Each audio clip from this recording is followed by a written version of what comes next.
2.0 மதுரை மாநாடு அண்ணா கட்சி ஆரம்பிச்சதோட நோக்கம் என்ன? அண்ணா திராவிட கழகத்துல இருந்து பிரிஞ்சு திராவிட முன்னேற்ற கழகம் உருவாகிறதுக்கு காரணம் என்ன? உங்களுக்கு தெரியாது, எனக்கும் தெரியாதுன்னு வச்சுக்கிறோம். திராவிட முன்னேற்ற கழகத்துக்கு ஆள்களுக்கு தெரியுமா? வாரிசு அரசியல்ன்றதை கொண்டுட்டு வரக்கூடாது. இன்னைக்கு திமுக எதை பேஸ் பண்ணி போயிட்டு இருக்கு? சரி, எம்ஜிஆர் அண்ணா திராவிட முன்னேற்ற கழகம் எதுக்காக ஆரம்பிச்சார்? திமுகவில இருந்து பிரிஞ்சு எம்ஜிஆர் அண்ணா திராவிட முன்னேற்ற கழகம் எதுக்கு ஆரம்பிச்சார்?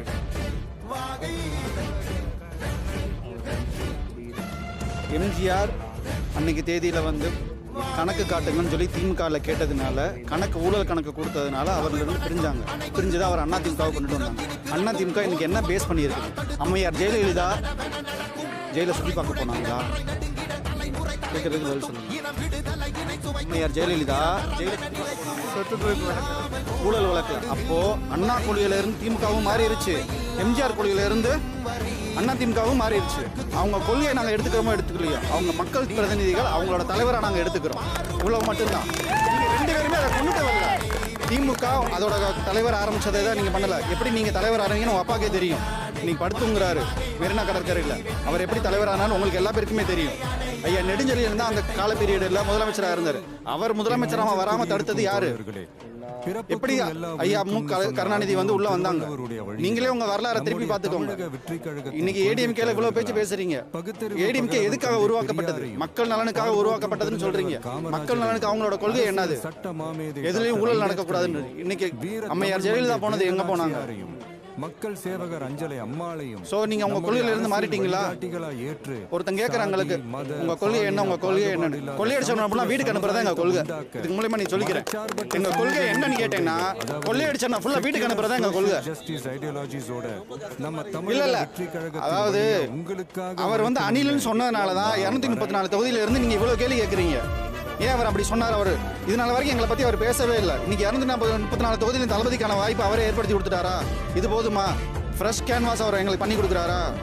சீமானுக்கு நன்றி சொல்லிக்கலாம், அவ்வளவுதான். ஆனால் அவர் வயசுக்கு இனிமேல் தரம் தாழ்ந்தி பேசினார்னா யாரும் பேச மாட்டோம். அடிமட்ட தொண்டன்ல இருந்து அவங்களுக்கு பதில் வரும். அவர் தலைவர் பேசணும், தலைவருக்கு தலைவர் தான் பேசணுன்ற விதி கிடையாது. அங்க தலைவராக இருந்து நீங்க பேசுற வார்த்தைகள் தரமா இருந்துச்சுன்னா அவர் பதில் சொல்லுவாரு. தரம் தாழ்ந்து இருந்ததுன்னா அடிப்படை உறுப்பினர்ல இருக்கான் பாரு, அவன் தான் பதில் சொல்லுவான். இதோட நீங்க இந்த பேச்சை நிப்பாட்டிக்கிறோம். இது மைக்குக்காக சொல்லல, உண்மையிலேயே சொல்றேன்.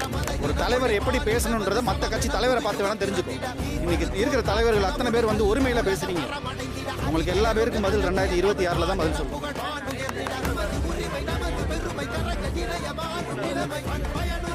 இல்லை, கமலஹாசன் கட்சி பற்றி நாங்கள் பேச விரும்பலை.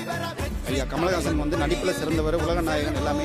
அவரை பற்றி இங்கே நாங்கள் பேச விரும்பலை. அவர் எங்களுக்கு சக நடிகராக, எங்களுக்கு மூத்த நடிகர் அவர். ஏன்னா தளபதி நடிகர்ல இருந்து இங்கே வந்திருக்கனால அவர் சார்ந்த துறையை நாங்கள் தரக்குறைவாக பேச விரும்பலை. தளபதி எதுக்காக ஆட்சிக்கு வர? இப்போ நமக்கு புதுசா ஒருத்தர் வந்தா வழி இடம் கொடுக்கணும் அப்படின்ற ஒரு இதுதான். இளைய தலைமுறை வேற.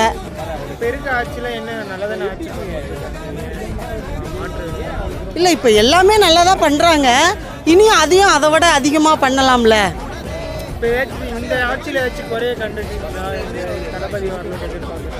குறைன்னு எதையும் சொல்ல முடியாது. இதை விட நல்லா பண்ணலாம் அப்படின்னு தான் நினைக்கிறோம். கண்டிப்பாக அப்படிலாம் கிடையாது. கண்டிப்பாக கன்வெர்ட் ஆகும். ஃபேன்ஸுன்றது அவங்க எப்படின்னா, ஃபேன்ஸுன்னா அது எப்படி அதனுடைய ஒரு அவர் மேலே வச்சுருக்க அன்பு மேலே தான், அன்புனால தான் அந்த மாதிரி குடும்பத்தில் ஒருத்தராக நினச்சி அவரை ஃபேன்ஸாக ஏற்றுக்கிறாரு. அவரும் இவங்களும் ஃபேனாக மாறிடுறாங்க. அப்படி இருக்கும்போது இவங்களுக்கு அவங்களுக்கு ஒரு அன்பு இது இருக்கும்போது கண்டிப்பாக ஏமாற்ற மாட்டாங்கன்னு நினைக்கிறேன். நிறைய இடைஞ்சல்லாம் வந்துட்டு இருக்குது தளபதிக்கு. இந்த மாநாடு நடக்கிறதுக்கே பார்த்தீங்கன்னா நிறைய இடைஞ்சல்லாம் அது தளபதி வராட்டினாலும் இன்னொரு புதுசாக ஒரு ஆள் வந்தால் அவங்களுக்கு இடைஞ்சல் தான் வரும். ஒவ்வொருத்தரும் முன்னாடி இருக்கவங்க இடைஞ்சல் கொடுத்துக்கிட்டு தான் இருப்பாங்க. யாரும் வழி விட்டு எல்லாரும் போங்க போங்கன்னு சொல்ல மாட்டாங்க. அதை மீறி உடச்சிட்டு நம்ம வெளியே வர்றது தான் நம்மளுடைய இதே. தளபதி பற்றி எல்லா கட்சியும் பயப்படுறாங்க. தளபதிக்கு மட்டும் அதான் நான் சொல்கிறேன். இல்லை, தளபதிக்கு மட்டும் கிடையாது. இது புதுசாக வர்ற யாராக இருந்தாலும் இவங்க வளர்ந்துருவாங்களோ, இவங்க பெரிய ஆளாயிருவாங்களோ அப்படின்ற பயத்தினால தான் அந்த மாதிரி பண்ணுறது. சென்னையிலேருந்து பஸ்ஸில் வரவங்கெல்லாம் வந்துட்டாங்க.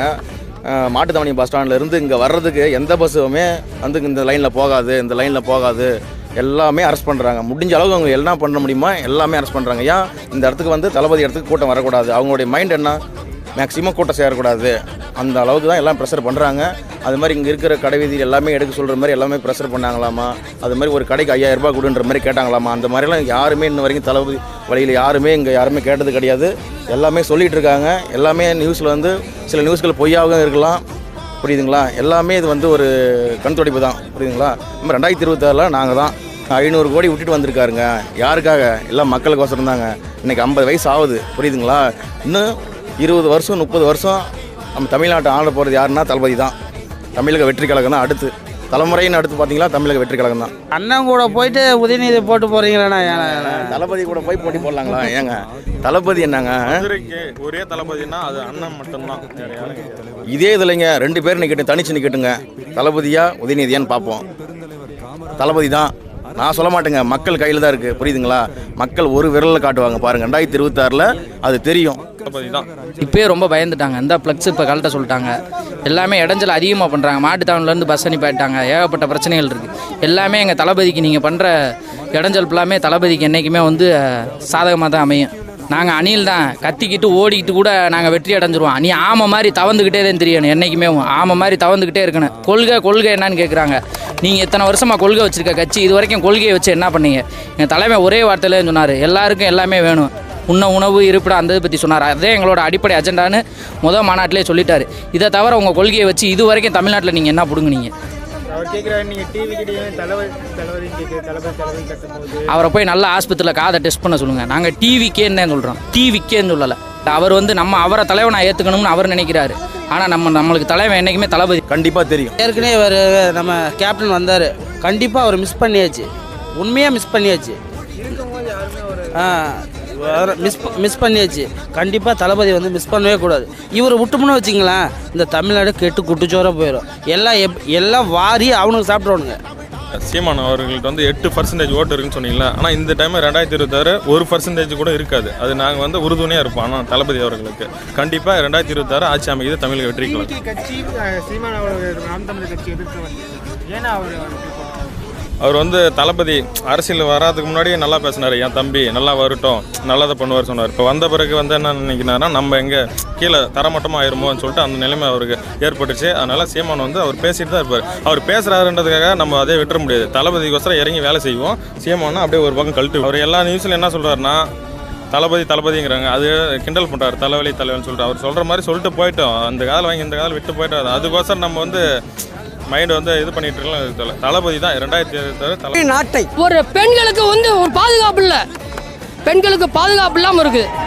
சும்மா சொல்லலாம், எல்லா ஸ்டேட்லையும் நடக்கலையான்னு கேட்கலாம். எல்லா ஸ்டேட்லையும் நடக்கிறது, அது நம்மளோட ஸ்டேட் ஏன் கம்பல் பண்ணி பார்க்குறீங்க? நம்ம ஊரில் என்ன நடக்குது? நம்ம வீட்டில் என்ன நடக்குது? வருமானம் சம்பாரிச்சு கொடுக்குற வருமானத்தில் என் முன்னாடி கண்ணாப்பண்ணு செலவு பண்ணிட்டா நான் கணக்கு கேட்கும் போது என் முன்னாடி கணக்கு சொல்லணும்ல. அந்த கணக்கே சொல்லலை அப்படின்னா என்ன நடக்கும்? அதுதான் நடக்குது. புள்ளி விவரத்தோட எங்கள் அண்ணன் வருவார். எந்த செலவு பண்ணாலும் சரி புள்ளி விவரமாக எல்லாமே சொல்லுவார். மக்களுக்கு வந்து மகத்தான ஆட்சியை கண்டிப்பாக எங்கள் அண்ணன் வந்தால் தாங்க நடக்கும். கண்டிப்பாக வந்து நிறைய இடைஞ்சல்லாம் கொடுத்துட்டு இருக்காங்க. சேர் கிடைக்கல, வண்டி பஸ் இல்லை, அதெல்லாம் என்ன நினைக்கிறீங்க? ஆண்டவன் ஒருத்தர் இருக்கான். அதாவது எங்கள் அண்ணனே அடிக்கடி சொல்லியிருப்பார், நம்மளுக்கு நிறைய சிக்கல்கள் வருது இல்லையா, நம்ம ஒன்று செய்யும்போது சிக்கல் வருது இல்லை, அப்போ நம்ம சரியான பாதையில் தான் போயிட்டுருக்கோம். அதுதான் ஒரே அண்ணன் சொல்கிற வார்த்தை தான் நான் சொல்கிறேன். நம்ம வந்து ஒரு பாதையில் பயணிக்கிறோமா, நம்மளுக்கு சிக்கல்லாம் வருது இல்லை, சிக்கல் வந்துச்சுனாவே நம்ம சரியான பாதையில் போயிட்டு இருக்குன்னு அர்த்தம். அத்தனை தடைகளையும் உடச்சிட்டு வரணும். எத்தனை சிக்கல்கள் வந்துகிட்டு இருக்குது, எத்தனை சிக்கல் வந்தாலும் எங்கள் அண்ணனை பார்க்குறதுக்காக வர்றோம். எத்தனை தடைகள் வரட்டும், என்ன வந்தாலும் சரி அண்ணனை பார்க்குறதுக்காக வர்றாங்க. எத்தனை தடைகள்லாம் பார்த்தாம எத்தனை தலைகள் வந்திருக்காங்க. எல்லாருக்கும் ஒரு தடைகள் வந்திருக்குல்ல, அந்த தடைகள் வரும். அதெல்லாம் தடைகளை உடை, அவ்வளோதான் மேட்ரு.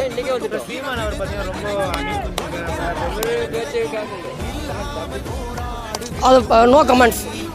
அதாவது அவங்களுடைய மைண்ட் செட்டில் நிறையா இருக்கும், சரிங்களா. என்னடா நம்ம ஒரு பாதையை பிடிச்சி போயிட்டு இருந்தோமே, திடீர்னு தம்பி வர்றாரு, தம்பின்னு இருந்தார், திடீர்னு இப்போ இப்படி சொல்லிக்கிட்டு இருக்காரு. அது அவருடைய குணநலங்கள் அந்த மாதிரி இருக்கலாம். அதனால் வந்து அவரை பற்றி நம்ம பேசக்கூடாதுன்ட்டு எங்கள் அண்ணனே சொல்லியிருக்கார். நம்மளை பற்றி வந்து அடுத்து நீங்கள் பேசுனாங்க அப்படின்னா பேசிட்டு போகிறாங்க, அவங்கள பற்றி பேசாதீங்கன்னு இருக்காங்க.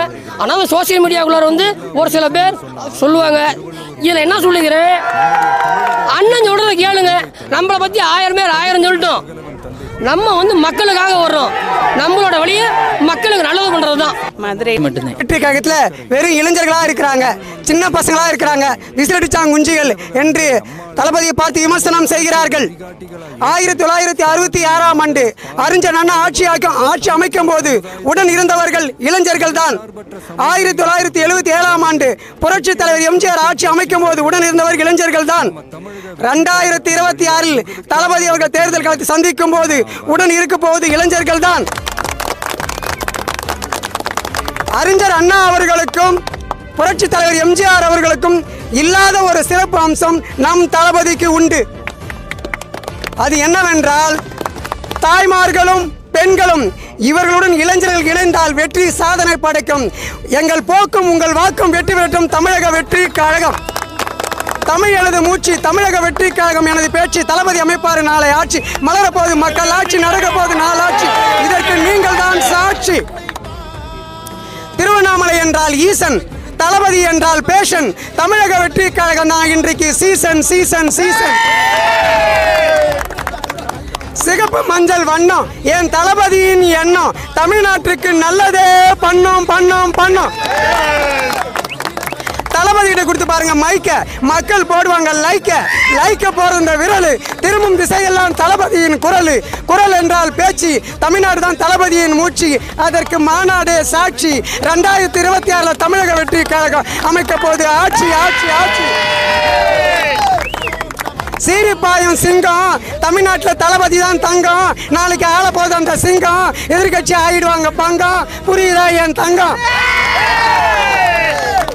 தளபதி பத்தி எதிரி பேசுவாங்க கத்தி, நாங்க யாருன்னு காட்டும் அவரை பத்தி. இருவருக்களை எங்க பின்னாடி சுத்தி. வாழ்க்கை ஒரு வட்டம், தளபதி சொன்ன கட்டம். தமிழக வெற்றி கழகத்தின் திட்டம், தளபதி ஜெயிக்கிறது உச்ச கட்டம். எதிர்கட்சி ஆயிடுவாங்க மட்டம். புரியுதா எங்க கட்டம்? சிங்கம் ஒன்று களத்தில் இறங்குது, புழுதி பறக்குது. தளபதி இருக்கிற இடம் பத்தி எரியுது. டிவிக்கு மக்களுக்கு நன்மை செய்ய துடிக்குது, எதிர்கட்சி அதை தடுக்குது. 2026 விட கிடைக்குது. தமிழக வெற்றிக்காக ஆட்சி அமைக்குது, மக்களுக்கு நல்லதே நடக்குது. தளபதி வந்தா தானா சேரும் கூட்டம், அவர் நடந்தா தேரோட்டம். தெருவெல்லாம் கூடும் மக்கள் கூட்டம், ஊரே ஆர்ப்பாட்டம். 2026 தமிழக வெற்றி கழகத்தின் வெற்றி கொண்டாட்டம். எதிர்கட்சி ஆயிடுவாங்க திண்டாட்டம். புரியுதா எங்க ஆட்டம்? நீயும் நானும் ஒன்று, தளபதி பிறந்த மண்ணு. எதிர்கட்சிக்காரங்க வைப்பாங்க நம்ம மேல கண்ணு. 2026 தமிழக வெற்றி கழகம் தான் விண்ணு. புரியுதா என்னம்மா கண்ணு? தண்ணீரில் வாழும் மீன், நான் தளபதியோட ஃபேனு. தமிழக வெற்றி கழகம் தான் இன்றைக்கு சீனு. எதிர்கட்சிக்காரங்க நாங்கள் தான் டானு. மக்களை காட்ட போகிறாங்க உங்களுக்கு டவுனு. ஓவரா ஆட்டம் போட்டா ஆக்கிடுவாங்க டவுனு. புரியுதா எங்கள் பிளானு?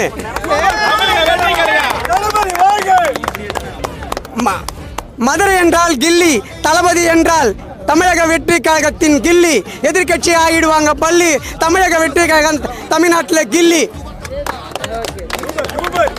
தளபதி பேரோ மதுரை, எதிர்கட்சிக்காரன் நிற்பாங்க எங்களுக்கு எதிர.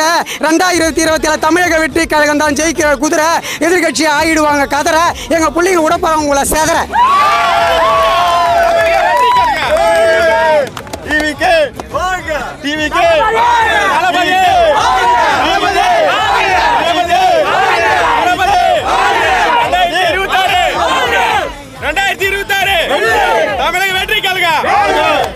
தமிழனாக பிறந்து தமிழ் மண்ணில் வளர்ந்து மக்கள் மனதில் புகுந்து இளைஞர்களின் இதயத்தில் நிறைந்து நாளை தமிழ்நாட்டில் நடைப்பயணமாக நடந்து மக்கள் பிரச்சனைகளை மனதில் சுமந்து பல பிரச்சனைகளை கடந்து ஆளப்போகிற தமிழக வெற்றி கழகத்தின் தமிழ்லாம் சூப்பர் தம்பி.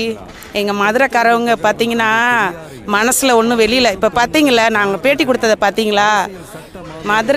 மதுரைக்காரங்க வந்து வெளிப்பட்டு மனசு பற்றி பேசுவாங்க. மனசுக்குள்ளே எதுவுமே ஒளிச்சலாக இல்லை. எங்களுக்கு விஜய் சார் ஜெயிச்சு வரணும், விஜய் சார் முதலமைச்சர் ஆயிடுவாரான்றவங்களுக்கெல்லாம் ஒரு எங்கள் பாசையில் சொல்கிறேன் ஒரு மூக்கொடை. புரியுதா தம்பி? எங்கள் மதுரை பேச்சில் எல்லாரும் விஜய் வந்துருவாரா நேற்று கூட ஒருத்தவங்க சொல்கிறாங்க எங்கள் வீட்டு பக்கத்தில், நீ வேற சும்மா அவர்லாம் வரமாட்டார், அவர்லாம் சும்மா விஜயகாந்த் சார் வந்தாரா அவர் வந்தாரா, எனக்கு இவங்க வந்ததெல்லாம் யாருமே எனக்கு தேவையில்லை. விஜய் சார் கண்டிப்பாக வருவார் தம்பி. இப்போ உள்ள ஆட்சி நல்லா இருக்குன்னு நீங்கள் நினைக்கிறீங்களா? எங்களுக்கு நல்லா இல்லை. ஏன் இல்லைன்னா தம்பி, ஒயின் ஷாப்பு உண்டுல்ல, அது நிறையா இருக்குது. ஒயின் ஷாப்பு இருக்க வேண்டியதான். அது ஒவ்வொரு இடத்துலையும் தள்ளி தள்ளி ஏதோ ஒரு 10 கிலோமீட்டர் 5 கிலோமீட்டரில் இருந்தாலும் அவங்க பைக்கில் போயினாச்சும் வாங்கி தானே ஆகணும். அது ஏன் பசங்க நடந்து போகிற இடத்துல வச்சுருக்காங்க? பள்ளிக்கூடம் விட்டு போகிற பிள்ளைகளும் போகுதுங்க, காலேஜ் ஸ்டூடெண்ட்ஸுங்க போகுதுங்க, அந்த இடத்துல ஏன் இருக்கணும்? கேட்டால் ஒரு உதாரணத்துக்கு சொல்கிறாங்க, அவங்க எங்களுக்கு ஆர்டர் போடுறாங்க. நான் தெரிஞ்சு விவரம் தெரிஞ்சப்ப 100 ரூபாய்க்கு விற்றாங்களாம் ஒரு பாட்டில். இப்போ பிளாக்கில் போய் எவ்வளோக்கு வாங்குறாங்க தெரியுமா? 250 ரூபாய்க்கு வாங்குறாங்க. என்ன தம்பி, உண்மை அதுதான். அது விற்கவும் வேணாம், 250 ரூபாய்க்கு வாங்கி அவங்க குடிக்கவும் வேண்டாம். இது அண்ணன் நிப்பாட்டுவார். எல்லாரும் சொல்கிறாங்க விஜய் அண்ணாவை. ஆமாம், ஒயின் ஷாப்பை நிப்பாட்டுன்றவங்களே நிப்பாட்ட முடியல. நீ விஜய் வந்து கூத்தாடினாங்க. என்ன கூத்தாடி? யார் தான் கூத்தாடி இல்லாமல் ஆட்சிக்கு வந்தாங்க? எல்லாருமே கூத்தாடியாக இருந்து தான் ஆட்சிக்கு வந்தாங்க தம்பி. துணை முதலமைச்சர் கூத்தாடி. அவர் படமும் ஒரு 5 படம் நானும் பார்த்தவ தான். அவர் இன்னைக்கு வந்து அரசியலில் இருக்கலையா தம்பி? ரோடு கிளியராக தான் இருந்துச்சு. இப்போ வந்து டாபிக் ஆக்குறதுக்காக வர்ற ஜனங்களை வந்து அந்த குழிக்குள்ளே விழுகிற வைக்கிறதுக்காக இந்த பைக்கில் வர்றதுக்கு எல்லாம் விஜயண்ணா விஜயண்ணா விஜயண்ணா ஆவலோட ஓடி வருங்க. அது அவங்கெல்லாம் விழுந்து கிடக்கிறதுக்காக, விஜயண்ணாவை எப்படினாச்சும் பார்க்காம இருக்கிறதுக்காக இந்த ரெக்கில் வந்து பாலம் கட்டுறாங்களாம். ஏன் இதுக்கு முன்னாடி கடந்துச்சே பாலம்லாம் கட்டலை எந்த இடத்துல தம்பி? இந்த இடம்லாம் எங்களுக்கு புதுசு இல்லை. நாங்கள் பக்கத்து ஊர்னால இந்த இடத்துலலாம் நாங்கள் சின்ன பிள்ளையிலேருந்து வந்திருக்கோம் போயிருக்கோம். ஆனால் இப்போ வந்து என்ன தான் அவங்க அந்த ரோடை இடித்தாலும் பாலம் கட்டினாலும் விஜயண்ணாவோட ரசிகர்களும் தொண்டர்களும் உயிர் நண்பர்களும் கூட பிறக்காதவங்களை எல்லாமே விஜயண்ணா கூட பிறந்தவங்க தான். என்ன தம்பி, கரெக்டாக அந்த இடத்துல அந்த ஸ்கெட்சில் அண்ணன் சொல்லுவார்ல, அந்த இடம் இந்த இடத்துல வந்து எல்லாரும் இன்னைக்கு மதுரை எப்படி இருக்குன்னு கேளுங்க. இன்னைக்கே திருவிழா மாதிரி இருக்குது. இன்னைக்கு அழகர் இறங்கிட்டாரு, நாளைக்கு சீறி வருவார் பாருங்க. அப்படியே சும்மா அழகர்னு அந்த அழகரில் எங்கள் தளபதி நெருப்பு மாதிரி. அவர் நடந்து வந்தாலே பின்னால் நாடே வரும். இவர் அப்படியே சிங்கம் மாதிரி வரும்போது இந்த தமிழ்நாடு மட்டும் இல்லைப்பா, இந்தியாவே ஒட்டுமொத்த இந்தியாவே நாளைக்கு மதுரையை தான் பார்த்துக்கிட்டு இருக்கோம். மதுரை மட்டும் இல்லை, மக்கள் கூட்டத்தை பாருங்க. இதெல்லாம் யாருக்காக வந்தது? எல்லாமே ஒரே ஒரு வார்த்தை, விஜய் 3 எழுத்து மந்திரம் அப்படிங்கிறது வந்து சும்மா சாதாரணமாக கிடையாது. எம்ஜிஆருக்கு அடுத்தது நம்ம தலைவர் தளபதி நெருப்பு மாதிரி இருக்குங்க, நெருப்பு மாதிரி இருக்கும். எத்தனை பேர் வேணாலும் ஆட்சிக்கு வரட்டும், சரிங்களா? ஒரே ஒரு தாட்டி வாய்ப்பு கொடுத்து பாருங்க. எத்தனையோ கட்சிகள் ஆண்டிருக்காங்க, நல்லது செஞ்சுருக்காங்க, விமர்சனங்கள் இருக்கும். யாருக்காக இருந்தாலும் புதுசாக வரும்போது விமர்சனங்கள் இருக்கத்தான் செய்யும், சரிங்களா? விமர்சனங்களை கடந்து தான் வந்து அவனை ஒரு சாதாரண ஒரு அடிப்படை மனுஷன் வந்து ஒரு நிலைமைக்கு உயர்ந்து வர்றான் அப்படின்னா அவன் சீப்பட்டு சின்னப்பட்டு அடிப்பட்டு உதப்பட்டு மிதிப்பட்டு வருவான். அதே மாதிரி தான் நம்ம தளபதி ஆரம்பத்திலிருந்து சின்னதுலேருந்து பெருசு வரைக்கும் வளர்ந்து வந்த பாதைகளை நினச்சி அவரோட மைண்ட் செட்டில் இந்த அளவுக்கு நம்மளை உயர்த்தி விட்டு நம்ம மக்களுக்கு ஏதாச்சும் ஒன்று செய்யணும் அப்படின்ட்டு வர்றாரு. கண்டிப்பாக அண்ணனுக்கு வாய்ப்பு கொடுப்போம். கண்டிப்பாக மக்கள் கைவிட மாட்டாங்க. கண்டிப்பாக அண்ணன் ஒரு தாட்டி ஆட்சி அமைச்சிட்டாரு அப்படின்னால் நம்ம புரட்சி தலைவர் எம்ஜிஆர் எப்படி அவர் இருந்து மறைகிற வரைக்கும் அவரை அடிச்சுக்கிறதுக்கு ஆள் இல்லையோ, அதே மாதிரி அண்ணன் முதல்ல காலை வச்சுட்டாரு அப்படின்னா கண்டிப்பா அடுத்து யாருமே வர முடியாதுங்க. அவர் தான் நிரந்தர முதல்வர். நிற்போம். 1000 பிரச்சனை வந்தாலும் தளபதி கிட்ட ஒரு துளி அளவில் கூட நிற்க முடியாது. தளபதி என்ற பேர் சொன்னாலே தமிழக மக்களை ஓட்டு போட காத்துன்னு இருக்குது. 1000 நெருக்கடி கொடுப்பாங்க தான். ஏன்னா வந்து இந்த திருட்டு பசங்க ஆட்சி இது. இவனுக்கு திருடுறதுக்காக தமிழகத்தில் யாரும் வளரக்கூடாதுன்னு நினைக்கிற ஒரு எண்ணம் உள்ள ஆட்சி இது.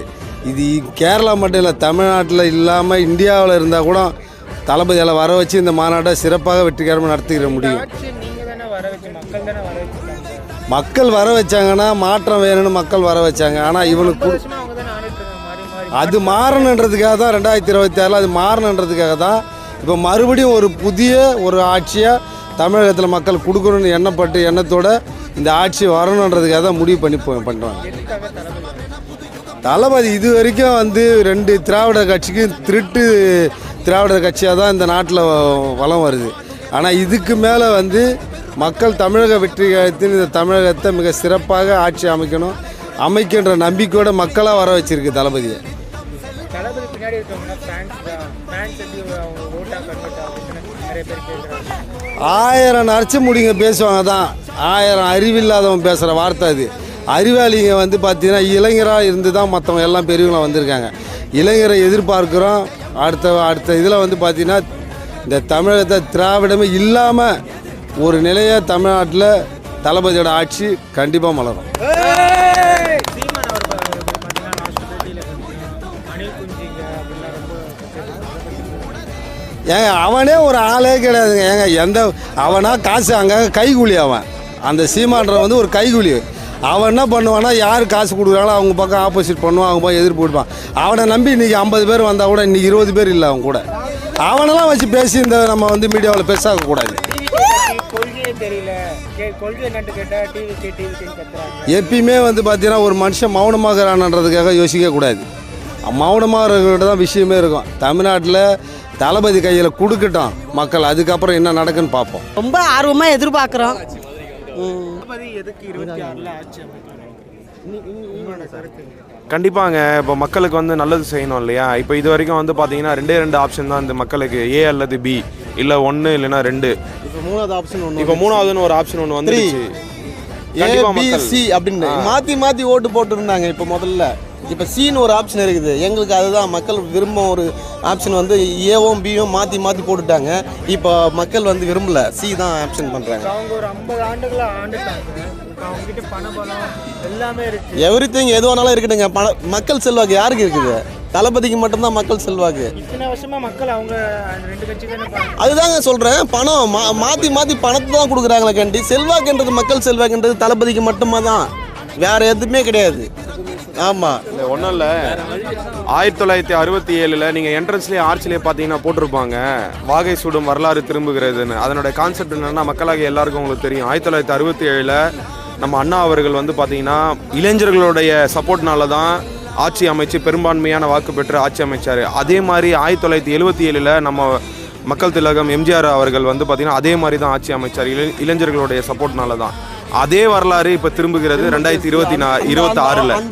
விளம்பரம் தான் வெளியில் இருக்கிற கட்ட. ஸோ கண்டிப்பாக வந்து அதே மாதிரி அண்ணா அவர்களுக்கு இருந்த மாதிரியும் நம்மளுடைய எம்ஜிஆர் அவர்களுக்கு இருந்த மாதிரியும் தளபதி அவர்களுக்கு 2026 நம்மளுடைய இளைஞர்களுடைய எழுச்சி கண்டிப்பாக இருந்து கண்டிப்பாக நம்ம தளபதி வந்து 2026 ஆட்சியில் உட்காருவார், தமிழக மக்களை காப்பாற்றுவார். எதிர்கட்சியில விமர்சிக்கிறாங்க, எங்களோட தலைவர்களை தான் நீங்க திருடி வச்சிருக்கீங்க, அண்ணாவும் எம்ஜிஆர் எங்களோட தலைவர் எப்படிங்க எல்லாருமே திருடி இல்லை எப்படிங்க அவங்களுடைய தலைவர்னு சொல்ல முடியும்? பொது தலைவர் தானே அவங்களுடைய தலைவர் தாங்க. பேசுங்க. அவங்க 2 பேர் வந்து பொது தலைவர்கள் தான். அண்ணா வந்து திமுகவுக்கு தான் பேனர்னு சொல்லி அண்ணாவை வைக்கல. அண்ணா அப்போ திமுகவுக்கு மட்டும்தான் பேனர்னா எதுக்கு அண்ணா திமுக கொடியில் அண்ணாவோட படம் போட்டுருக்குறாங்க? எம்ஜிஆர் வந்து டிஎம்கேல இருந்தால் அதனால வந்து சரி சிஎம்ன்றது மக்களுடைய எல்லாருக்குமே பிரதிநிதி, சரிங்களா? சிஎம் யார்? காமராஜர் இருந்தார், எம்ஜிஆர் சிஎம்மாக இருந்தாங்க, முதலமைச்சராக இருந்தாங்க. அப்போ முதலமைச்சர் யார் இருக்க முடியும்? மக்களுடைய பிரதிநிதி தான் முதலமைச்சர். ஸோ அவருடைய கட்சியுடைய கொள்கைன்றதெல்லாம் நாங்கள் ஏற்றுக்க முடியாதுல்ல. அவருடைய படத்தை போட அவருடைய ஆட்சி நல்லா இருந்தது. அந்த ஆட்சி நாங்கள் அந்த எம்ஜிஆருடைய ஆட்சியை வந்து அவர் வழியில் தான் அவர் பயணிக்கிறார் அப்படின்ற மாதிரி தான். எம்ஜிஆர் வழியில் தானே பயணிக்கிறாங்க, டிஎம்கே அண்ணா வழியில் தானே பயணிக்கிறாங்க. எதுக்கு மறுபடியும் அவங்களுடைய ஆட்சி சிறப்பாக இருந்தது சார். அந்த ஒரு வழி தான், அந்த ஒரு கொள்கை தான். மக்களுக்கு ஒரு மாற்றம் வரணும். தடைகளை உடைப்போம். ஆனால் எங்களுக்கு வந்து தடைகள் அதிகமாக போடுவாங்க. ஏன்னா நாங்கள் போராடக்கூடிய மனப்பான்மை வந்து தளபதிக்கு உண்டு. 1000 தடைகள் வந்தாலும் போராடி ஜெயிப்பது தான் அவருடைய தளபதியுடைய குணம். ஏன்னா அவருக்கு அந்த மாதிரி வரும், எது வந்தாலும் சக்ஸஸ் தான் எங்களுக்கு. ஏன் தளபதியை பார்த்து எல்லாரும் இப்படி பயப்படுறாங்க? எல்லா எதிர்கட்சிகளும் பயம் என்ன பயன்ற மாதிரி தளபதினா இப்போ பயம் உருவாயிடுச்சு. இப்போ ஒன்றும் இல்லை, மாநாடு நாளைக்கு தான். ஆனால் மற்ற கட்சியாக இருந்தால் இந்த கூட்டம் தான் மாநாட்டுக்கு போகும், இன்னைக்கு இருக்கிற கூட்டம் தான் மாநாட்டுக்கு போகும். ஆனால் மாநாட்டுக்கு முன்னாடினாலே இவ்வளோ கூட்டம் இருக்குது. அப்போது மாநாடு அன்னைக்கு எவ்வளோ கூட்டம் இருக்கும் நீங்களே ஒரு கெஸ் பண்ணி பார்த்துக்குங்க, அசம்ஷன் பண்ணி பார்த்துக்குங்க. ஒரு ஒரு சொந்த வீட்டில் நடக்கிற ஃபங்க்ஷன் மாதிரி அந்த அளவுக்கு மக்கள் வந்து ரொம்ப ஆர்வமாக இருக்கிறாங்க. எங்கிருந்து வந்திருக்கோம் இன்ட்ரோ கொடுத்துருங்க. நாங்கள் வந்து செங்கல்பட்டு மாவட்டம் செய்யூர் தொகுதி. நாங்கள் வந்து நேற்று நைட்டே வந்துட்டோம் இங்கே. ஏன்னா பிளாக் ஆகிடும் எங்கள் வண்டிலாம், பிளாக் ஆகிடும். ஏன்னா நான் இன்றைக்கி நாங்கள் கிளம்பணும்னா எங்கள் வண்டிலாம் பிளாக் ஆகிடும். எங்கே பிளாக் ஆகும்? மதுரைக்கு அண்ணாண்ட நாங்கள் திருச்சியிலே ட்ராப் ஆகிடணும், அப்படி ஆகிடும். அதனால ஏன்னா நாங்கள் பார்த்துட்டோம், முதல் விக்கிரவாண்டி மாநாட்டில் நாங்கள் பார்த்துட்டோம். நான் நியர்பை பக்கத்தில் தானே இருக்குது, நம்ம இங்கே போயிடலாம், செங்கல்பட்டு மாவட்டம் தானே போயிடலாம் அப்படின்னு சொல்லிட்டு பார்க்கும்போது அங்கேருந்து எங்களை ஐயோயோ வேறு லெவல். என்னென்னா வண்டி வாகனத்தை விட்டுட்டு நாங்கள் கிட்டத்தட்ட ஒரு 16 கிலோமீட்டர் நடந்து போகிறோம். என்னடா இது நம்ம இப்படி யோசிச்சு தப்பா போச்சு அப்படின்ற மாதிரி அந்த மாதிரி ஒரு விஷயமா போச்சு. அதனால இந்த மாநாட்டுக்கு வந்து முன்கூட்டியே நாங்கள் ஒரு நாள் முன்னாடியே வந்துட்டோம். ரொம்ப சிறப்பாக இருக்கு. இந்த மாதிரி ஒரு மாநாடு வந்து வேற எந்த கட்சியிலையும் இது வரைக்கும் நடந்தது கிடையாது. இது வந்து ஒரு வரலாறு படைக்கும் அந்த மாநாடு. கண்டிப்பாக 2000. ஆமாம், இது வந்து காசுக்காக சேர்ந்த கூட்டம் கிடையாது, தானாக சேர்ந்த கூட்டம் தளபதிக்காக.